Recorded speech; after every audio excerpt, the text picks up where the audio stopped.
جس کو علم ہو جائے کہ اللہ بڑے غور سے سنتا ہے تو پھر وہ اپنی کہانی کسی اور کو نہیں سناتا۔ فضول گفتگو سے دو قسم کے لوگ ہی بچ سکتے ہیں، ایک جس میں علم کی کثرت ہو اور دوسرا جس میں ذکر کی کثرت ہو۔ پتا ہے اللہ کو منانا بہت آسان ہے، ایک سجدہ اور چند آنسو اور بس وہ دو جہانوں کا بادشاہ راضی ہو جاتا ہے۔ درخت سے گرنے والا کوئی پتا بھی ایسا نہیں جس کا اللہ کو علم نہ ہو۔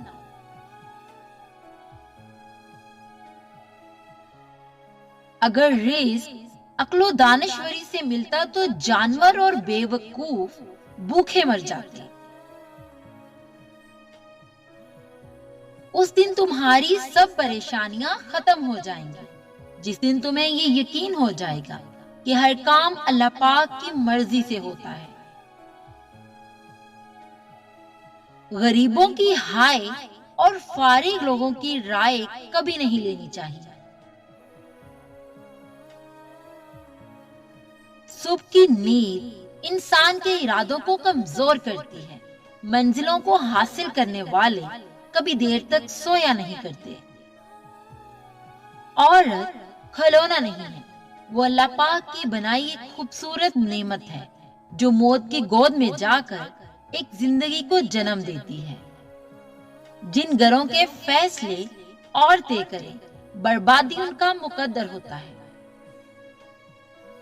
نیک عورت اگر خود کو مضبوط بنا لے تو اللہ پاک اس کی عزت کو ہمیشہ پردے میں رکھتا ہے۔ یقین جانو کہ اللہ زیادتی کرنے والوں کو پسند نہیں کرتا۔ جب رب راضی ہونے لگتا ہے تو بندے کو اپنے عیبوں کا پتہ چلنا شروع ہو جاتا ہے اور یہی اس کی رحمت کی پہلی نشانی ہوتی ہے۔ ہم لوگ نیک بننا نہیں، صرف نیک دکھنا اور نیک کہلانا چاہتے ہیں، اور یہ منافقت کا سب سے اعلیٰ درجہ ہے۔ عقل مند بوڑھا ہوتا ہے تو اس کی عقل جوان ہو جاتی ہے، اور جب جاہل بوڑھا ہوتا ہے تو اس کی جہالت جوان ہو جاتی ہے۔ اللہ کو زبان اور دل کا سخت ہونا پسند نہیں، اس لیے اللہ نے ان دونوں کو بغیر ہڈی کے بنایا ہے۔ دعا کے وقت آنکھوں کا برانا قبولیت کی سب سے بڑی دلیل ہے۔ تمہاری پریشانی تمہاری بے ادبی اور ناشکری سے جڑی ہوئی ہے۔ دنیا میں 3 خوبصورت ترین جگہیں، خانہ کعبہ، روضہ رسول اور ماں کی گود۔ ہم پرندوں کی طرح ہوا میں اڑنا اور مچھلی کی طرح پانی میں تیرنا تو سیکھ گئے ہیں، بس اب یہ سیکھنا باقی ہے کہ زمین پر انسانوں کی طرح کیسے رہیں۔ زندگی کی مصیبتیں کم کرنے کا بہترین طریقہ یہ ہے کہ اپنے آپ کو مصروف کر لیا جائے۔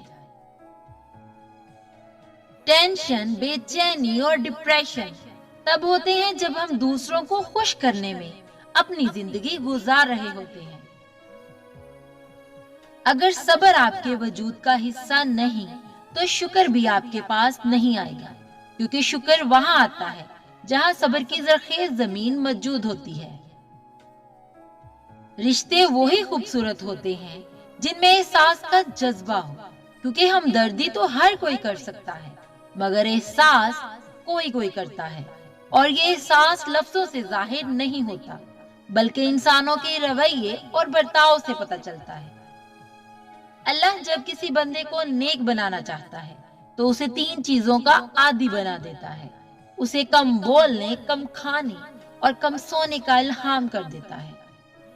ویڈیو اچھی لگی ہو تو پلیز لائک اور شیئر ضرور کیجیے گا۔